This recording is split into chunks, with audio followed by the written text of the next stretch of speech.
September of 1878, the mountains of Watauga County, North Carolina. 7-year-old Cora Dunsworth seemed like any other child living in the remote hollows of Appalachia. She helped her mother with chores, played by the creek that wound through their property, and wore a blue ribbon in her hair that her father had bought her for her 6th birthday. But when she vanished one autumn afternoon while fetching water, those who would later piece together the truth understood something far more sinister than a simple disappearance had occurred. What railroad surveyors discovered 4 years later, 12 miles deep in the uncharted mountain wilderness, would expose a darkness that even the hardened residents of these isolated peaks could scarcely comprehend. Today, we're uncovering the story of Cora Dunsworth. This is her dark history. The Appalachian Mountains in the 1870s were a world unto themselves. While industrialization transformed the eastern cities and railroads stitched the nation together, the mountain families of western North Carolina lived much as their ancestors had for generations. Small tenant farms clung to hillsides, accessible only by footpaths and wagon trails that turned to impassable mud each spring. Families survived on subsistence agriculture, occasional timber work, and the charity of wealthier landowners who controlled vast tracts of forest land. It was a feudal system in all but name, with poor families like the Dunsworths working land they would never own, beholden to men who wielded power over every aspect of their lives.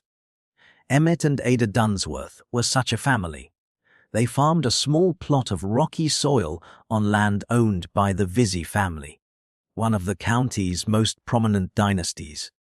Emmett worked the timber operations during winter months, while Ada tended their 3 children and a small garden that provided most of their food. Cora was their youngest, a quiet child by the accounts that survive. She had 2 older brothers who would spend long days helping their father in the woods. The family lived in a 2-room cabin, drafty and dark, heated by a single stone fireplace. They were poor, but no poorer than their neighbors. By the standards of their time and place, they were unremarkable. The creek that ran near their cabin was Cora's responsibility each morning and evening. It was a 10-minute walk down a familiar path, through stands of oak and hickory, to a bend where the water ran clear and cold. She carried a wooden bucket, sometimes 2 if her mother needed extra for washing. It was a routine she had performed hundreds of times. September 17, 1878 was no different than any other day, except that Cora never came home. Ada Dunsworth noticed her daughter's absence within an hour. The bucket sat unused by the door. When Emmett returned from the woods that evening, he found his wife frantic, already searching the path to the creek. He gathered the boys and several neighbors, and they combed the woods through the night by torchlight. They found nothing. No tracks, no torn fabric, no signs of struggle. The bucket was eventually discovered at the creek's edge, tipped on its side, water long since spilled into the moss. By the following morning, the search had expanded. The Vesey family, as the primary landowners, took charge of organizing search parties. Dozens of men spread through the mountains, calling Cora's name, checking abandoned hunting camps, and cliff overhangs where a lost child might have taken shelter. They searched for 3 days, then a week, then 2.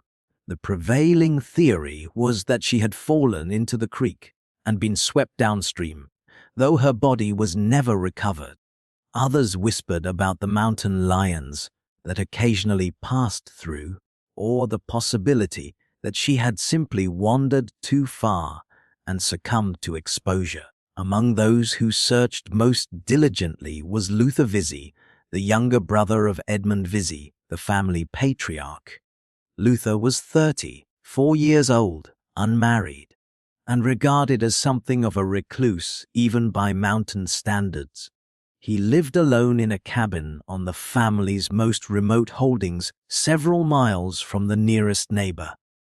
He rarely came to town, and when he did, people noted his awkward manner and tendency to avoid eye contact. But he was a Vesey, which meant he commanded respect, or at least deference. When Luther volunteered to search the northern sections of the family's land, areas he knew well from years of solitary wandering, no one questioned his motives.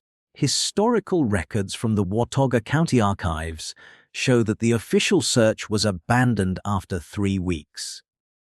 The Dunsworth family held a memorial service in late October, though Ada refused to believe her daughter was dead. Neighbors recall that she would walk to the creek every day for months afterward, calling Cora's name into the woods. Emmett grew increasingly withdrawn, throwing himself into his work with a desperation that worried those who knew him. The 2 older boys, barely teenagers themselves, took on adult responsibilities to keep the farm functioning. The family, in essence, fractured around the absence of one small girl. But Cora was not dead. She was 12 miles away, hidden in a hollow so remote that even experienced hunters rarely ventured there. She was alive, terrified, and utterly alone, except for the periodic visits of the man who had taken her. To understand what happened next, we must understand the geography of these mountains. The land owned by the Vesey family encompassed over 15,000 acres of forest, much of it old growth that had never been logged. Steep ridges gave way to deep hollows where creeks carved through limestone and shale. Some areas were accessible only on foot, requiring hours of difficult hiking through terrain with no marked trails. This was not recreational wilderness.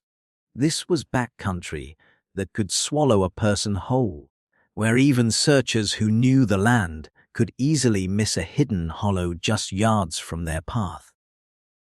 Luther Vesey knew this land better than anyone. He had spent decades walking these ridges, hunting, trapping, and, as would later be discovered, nurturing an obsession that had been growing for years before Cora's disappearance.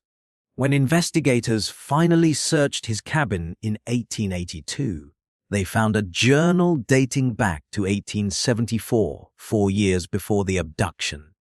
The entries were sporadic but telling. They documented Luther's growing fixation on the Dunsworth family, particularly their young daughter. He wrote about watching the cabin from the woods. He noted the times Cora walked to the creek.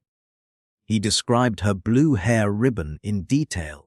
He speculated about what it would be like if she belonged to him, if he could raise her away from what he called the corrupting influence of settlement life.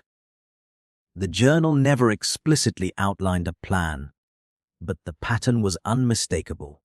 This was not a crime of opportunity. This was something calculated, nurtured in isolation, and eventually acted upon with chilling deliberation. The hollow where Luther kept Cora was located on what family land records described as unimproved forest, a designation that meant it held no commercial timber value and was unlikely to be visited for any economic purpose. The shelter itself was crude but effective. Luther had built it against a natural rock outcropping, using fallen logs and bark to create a lean-to structure that blended seamlessly with the surroundings. Unless you knew exactly where to look, you could walk within 20 feet and never notice it. Inside, there was barely enough room for a child to lie down. The floor was dirt. The walls, such as they were, consisted of stacked rocks and woven branches. This is where Cora Dunsworth spent 4 years of her childhood, from age 7 to age 11. through 4 winters, 4 springs, 4 cycles of seasons that would have seemed endless to a child who had no understanding of why she had been taken or whether she would ever go home. The details of those 4 years are difficult to reconstruct with precision. Cora herself never provided a coherent account.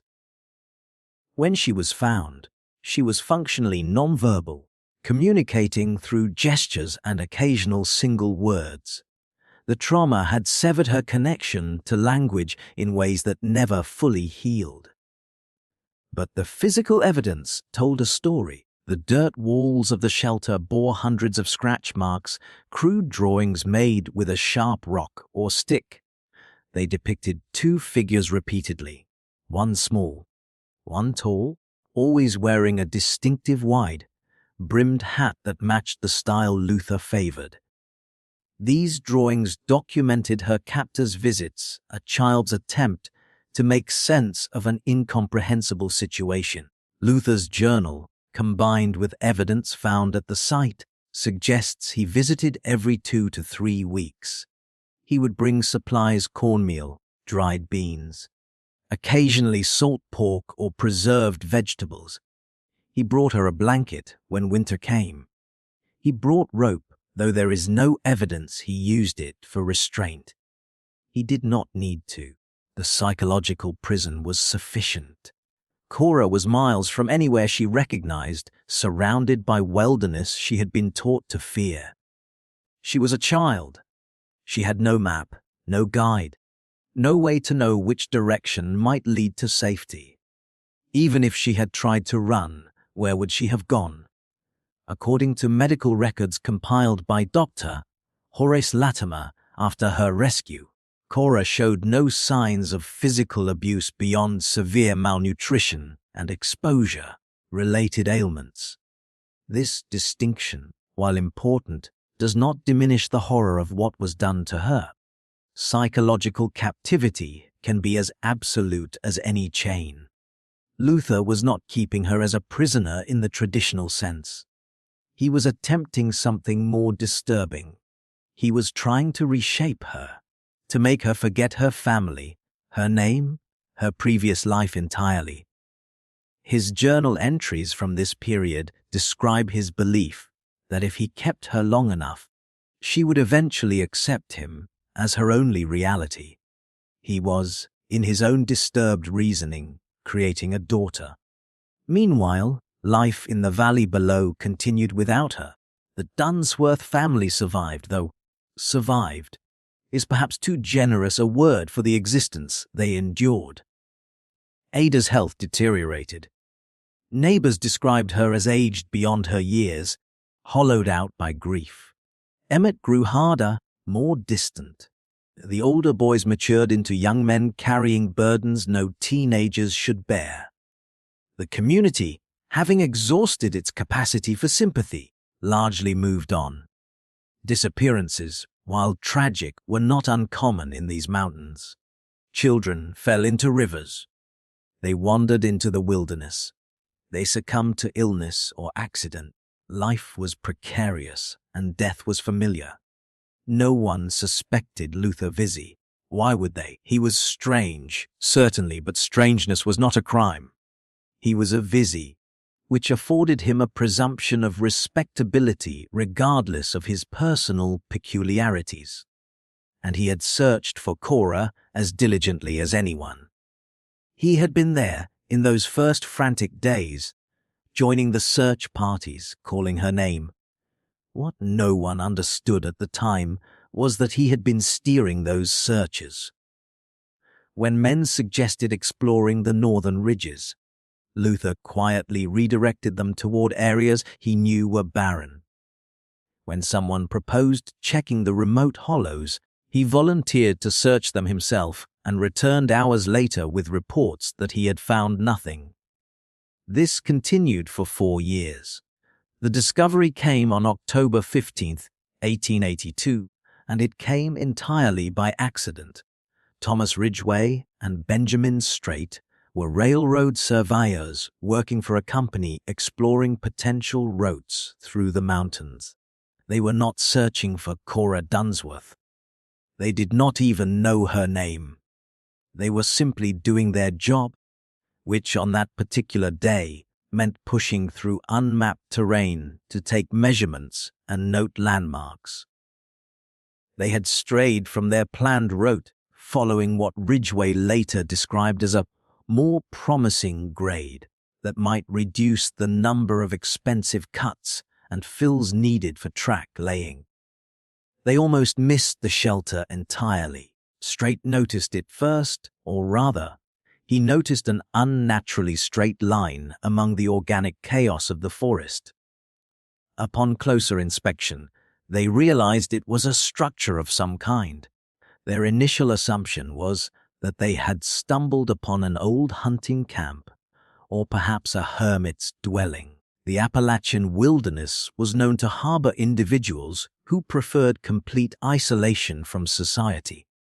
What they found inside changed everything. The girl was 11 years old. Though she looked younger, her growth stunted by inadequate nutrition. She wore rags that were beyond identification, her original clothing long since worn to tatters and replaced with rough cloth and animal hide. Her hair, once carefully brushed and decorated with a ribbon, hung in matted tangles. She recoiled from them violently, retreating to the farthest corner of the shelter, making sounds that Ridgway described as more animal than human. But it was the cache they found hidden in a nearby rock crevice that confirmed this was no wilderness orphan or abandoned child. Inside, wrapped in oilcloth, they discovered items that told a different story. A small blue ribbon, faded but still recognizably the kind sold in general stores. A carved wooden figure, the sort a father might make for a daughter's birthday.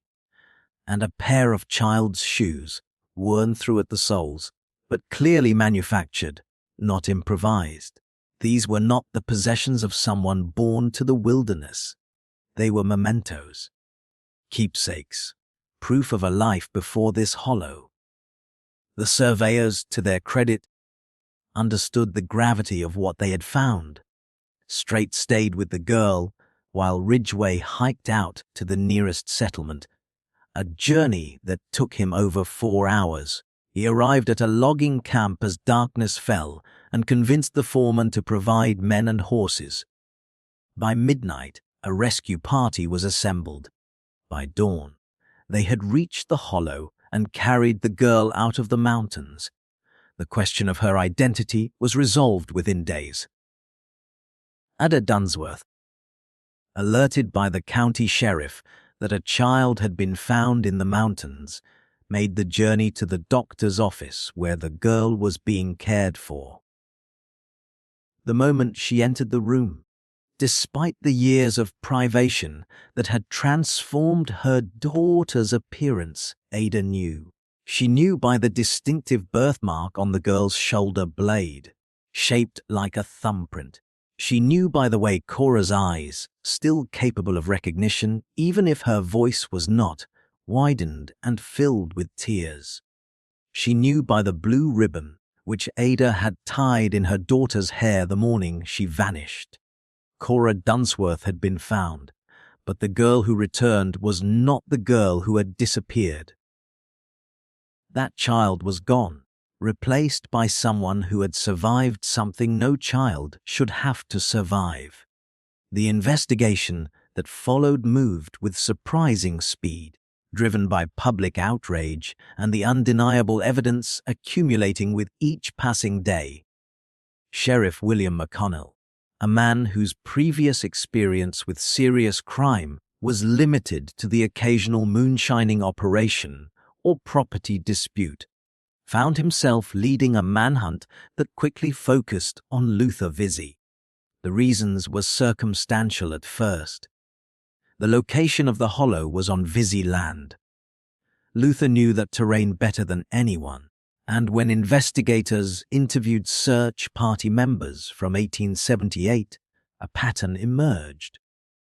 Multiple men recalled Luther discouraging searches in the northern sections of the property, the very area where Cora had been hidden. But circumstantial evidence became concrete when they searched Luther's cabin. The journal was the centerpiece, of course. Its entries, spanning 8 years, provided a chronicle of obsession and eventually abduction. But there was more. Receipts from a general store in the adjacent county showed regular purchases of cornmeal, beans, and other staples in quantities inconsistent with a single man living alone. A distinctive wide-brimmed hat hung by the door, matching the figure in Cora's wall drawings, and in a wooden crate beneath his bed, investigators found the exact type of nail used to construct the shelter in the hollow. Luther was arrested on October 20th, 5 days after Cora's rescue. According to newspaper accounts from the Watauga Democrat, he did not resist. He did not proclaim his innocence. He simply stood silent as the charges were read, his face expressionless. When asked why he had done it, he reportedly said nothing except, "She was supposed to forget." The trial did not take place until May of 1883, delayed by the legal maneuvering of attorneys hired by the Visey family. Edmund Visey, determined to limit the damage to the family name, employed the best legal minds available in North Carolina. Their strategy was built around a defense of diminished mental capacity. Luther, they argued, was not criminally responsible for his actions due to a lifelong pattern of social maladjustment and what we might today recognize as severe mental illness. They brought in a doctor from Charlotte who testified that Luther exhibited signs of what was then called moral insanity, a condition characterized by an inability to distinguish right from wrong despite intact intellectual functioning. The prosecution, led by District Attorney Samuel Morrison, faced significant challenges. Cora could not testify. Her inability to speak coherently made her useless as a witness, and contemporary legal standards were not equipped to accommodate her condition. The case rested entirely on physical evidence and Luther's own journal, which, while damning, did not describe explicit criminal acts. The journal spoke of watching, of planning, of philosophical musings about child rearing and corruption. It did not say.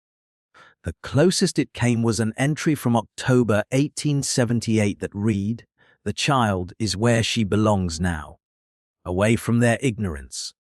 The trial lasted 6 days.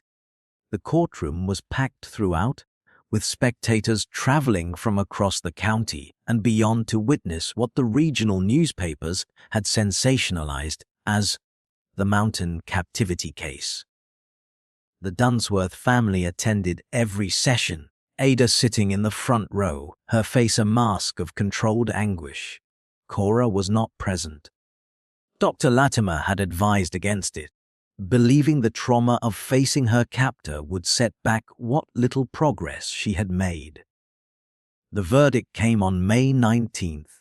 The jury deliberated for 11 hours before finding Luther Visey guilty of abduction and unlawful confinement. Notably, he was not convicted of the more serious charges the prosecution had pursued. The diminished capacity defense had worked, at least partially. The judge, Samuel Pritchard, a man known to have business dealings with the Visey family, sentenced Luther to 5 years imprisonment. 5 years. For 4 years of captivity. For the psychological destruction of a child. For a crime that newspaper editorials were calling one of the most heinous in the state's history. Public reaction was explosive. The Asheville Citizen published an editorial condemning the sentence as mockery of justice and an insult to decency. Protest gatherings were held in the county seat. The Dunsworth family, however, said nothing publicly. They had neither the social standing nor the resources to challenge the verdict. They were tenant farmers who owed their livelihood to the Vizzy family. Speaking out would have meant economic ruin. Luther served 3 years before being released on parole in 1886. The conditions of his release required him to remain in the custody of his brother Edmund and to avoid contact with children. These conditions were, by all accounts, loosely enforced. Luther returned to his isolated cabin and lived there for another 11 years until his death in 1897 from pneumonia. His obituary in the local paper made no mention of his crime. It described him as a lifelong resident and member of one of the county's founding families. Cora's fate, in contrast, was marked by a struggle that never truly ended. Dr.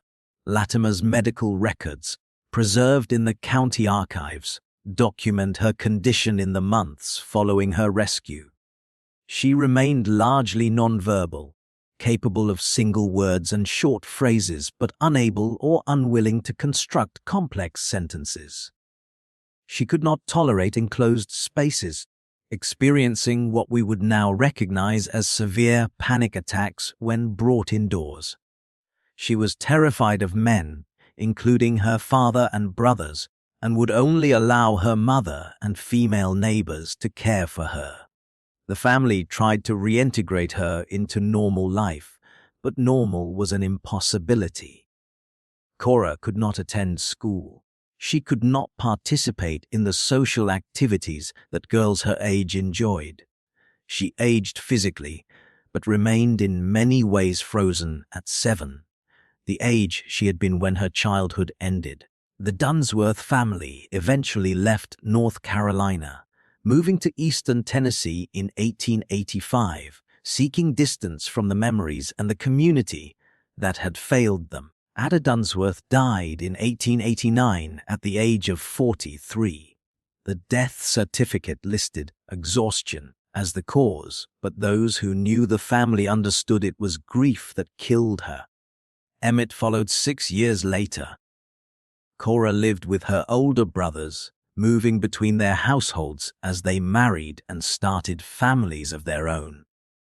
She was cared for but never independent. She died in 1926 at the age of 48, never having spoken more than simple sentences, never having recovered the self she might have been. The historical record is remarkably silent on what happened to the Vizzy family. Edmund continued to prosper, his timber operations expanding as railroads finally reached Watauga County in the 1890s. The family name remained prominent in local affairs through the early 20th century. By the time the Great Depression devastated the mountain economy, the Vizzys had diversified their holdings and weathered the crisis better than most. The last direct descendant sold the family's remaining land in the 1960s. The hollow where Cora was kept has long since been reclaimed by the forest. There are no markers, no plaques, nothing to indicate what happened there. But the case left traces in other ways. It was cited in early 20th century discussions of child welfare laws in North Carolina. It appeared in legal journals debating the boundaries of criminal responsibility and mental competency. It became, for a time, a cautionary tale about the dangers of isolation and the vulnerability of the poor to those with power. And then, gradually, it faded. New tragedies displaced old ones. The people who remembered firsthand died.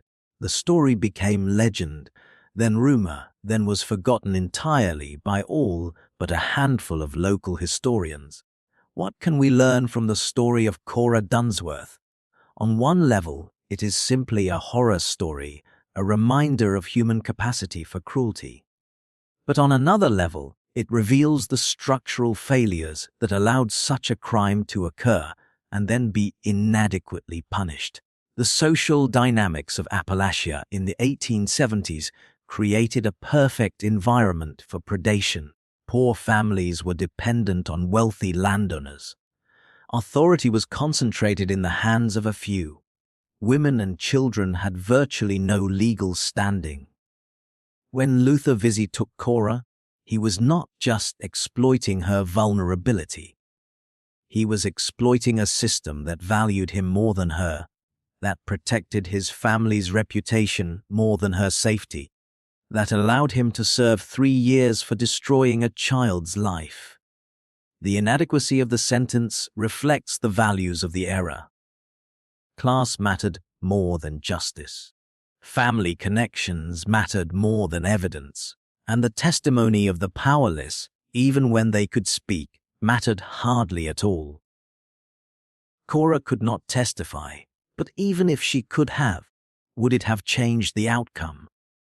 History suggests not. The scales were weighted long before the trial began. There is also the question of what Luther Visi truly wanted. His journal suggests he saw himself not as a criminal but as a savior of sorts, rescuing Cora from what he perceived as ignorance and hardship. This delusion is not unique to him. Throughout history, those who commit the most heinous acts often construct elaborate justifications. They are not doing harm, they are doing good. They are not destroying a life, they are creating a better one. This capacity for self-deception, for reframing cruelty as care, is perhaps more disturbing than simple malevolence.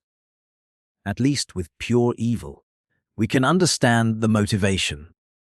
With twisted benevolence, we confront something more incomprehensible. The physical isolation of the mountains made Luther's crime possible, but it was the social isolation of the Dunsworth family that made it sustainable. They had no power, no voice, no ability to demand a thorough investigation when their daughter vanished. They were tenant farmers on Visi land, dependent on Visi goodwill for their survival. This dynamic ensured silence even after Cora was found. The family left North Carolina because they wanted to, but because staying was untenable. They had been victimized twice, first by Luther, then by a legal system that valued his family's status over their daughter's suffering. In the end, Cora Dunsworth's story is not really about one man's crime. It is about a society that enabled that crime through its inequalities and then compounded the harm through its failures of justice. It is about how power protects itself, how the vulnerable are sacrificed, and how history often forgets those sacrifices unless someone takes the time to remember. The story of Cora Dunsworth reminds us that history's darkest chapters often hide in plain sight. Buried in county archives, forgotten in old newspapers, erased from family histories that prefer to remember accomplishments rather than atrocities. If you found this story compelling, you might be interested in exploring other cases of Appalachian injustice from this era or the broader history of child welfare laws in the American South. Subscribe for more forgotten dark history and consider supporting this channel. Until next time, remember, the past is never quite what it seems.